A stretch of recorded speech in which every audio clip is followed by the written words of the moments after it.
Blue White Illustrated wrapping up Penn State's Pro Day today. I'm your host, Thomas Frank Carr, Nate Bauer, senior editor, on hand to see everything from Penn State doing 40 to interviews afterwards, talking about the team this year and, of course, the players and their projections to the next level. So, Nate, your first impressions of what happened here today for Penn State's 15 players that were going through Pro Day today?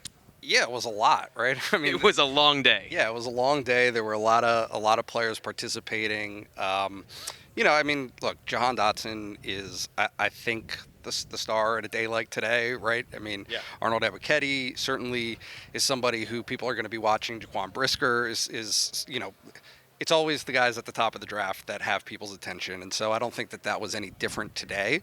However, a guy like Drew Hartlaub posted a 4.24 in his 40 and a 4.3 flat on his second attempt. And so, in terms of the maybe like a little bit of an undercurrent in terms of takeaways from today, Drew Hartlaub, I think, would absolutely qualify. Yeah, and that's one thing that we were just talking to Jordan Stout here right before we recorded, and he said that when he was talking to teams during the Combine, who's one guy that you would take with you is one of the questions. He said, without question, Drew Hartlaub.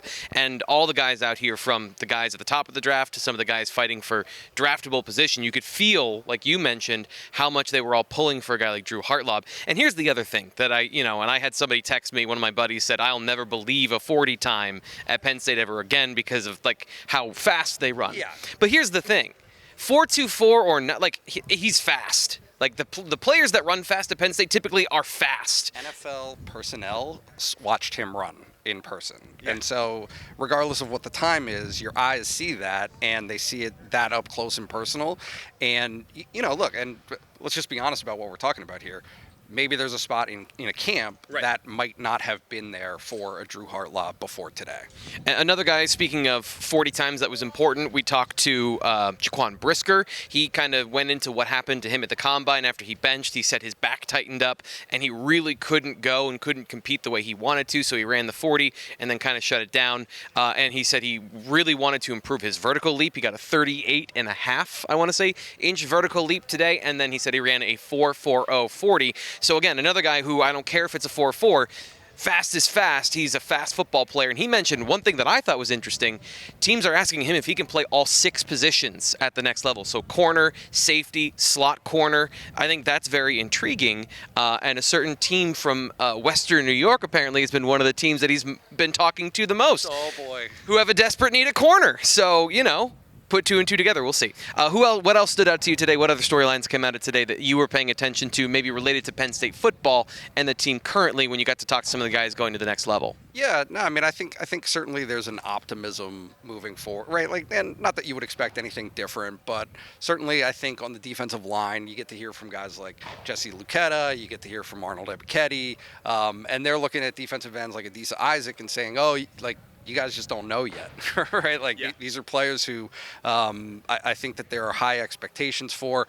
Certainly, Tariq Castro-Fields was very complimentary of what the rest of the cornerback room looks like. He brought up by name, obviously, Joey Porter Jr., Johnny Dixon, Marquise Wilson, which could be a little bit of news here, but Marquise Wilson, we've been talking basically all offseason about what's he going to be, where's he going to go. It certainly sounds from today like defensive back is going to be where he's at, moving forward this spring. So that's one mystery solved here today at Pro Day. A little nugget here on the BWI YouTube channel. Make sure you subscribe if you are watching this video. Hit the like button. That's always appreciated. And tell your friends, because we're doing a lot of good stuff here on the Blue White Illustrated YouTube channel as we're in the middle of spring practice. So wrapping up Pro Day, any other players, any other things that stood out to you? And I'm mostly just vamping so that I can think about which players and things maybe stood out to me. Yeah, I'm looking around just to make sure I'm clear here, but Rasheed Walker didn't participate. That's a big one. Which, for a guy who I think certainly there were some questions about, look, like a lot of the conversation after players leave before their eligibility is exhausted is whether or not it's the right call.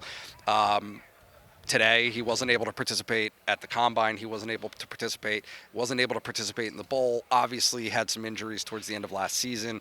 And so I think, you have to ask some questions right now as to where he's at and what does the future hold. I mean, I don't think anybody has any doubt about what his potential is and what he might be able to do at the next level. It's just a matter of timing. And so certainly from a news perspective, him not participating is a thing.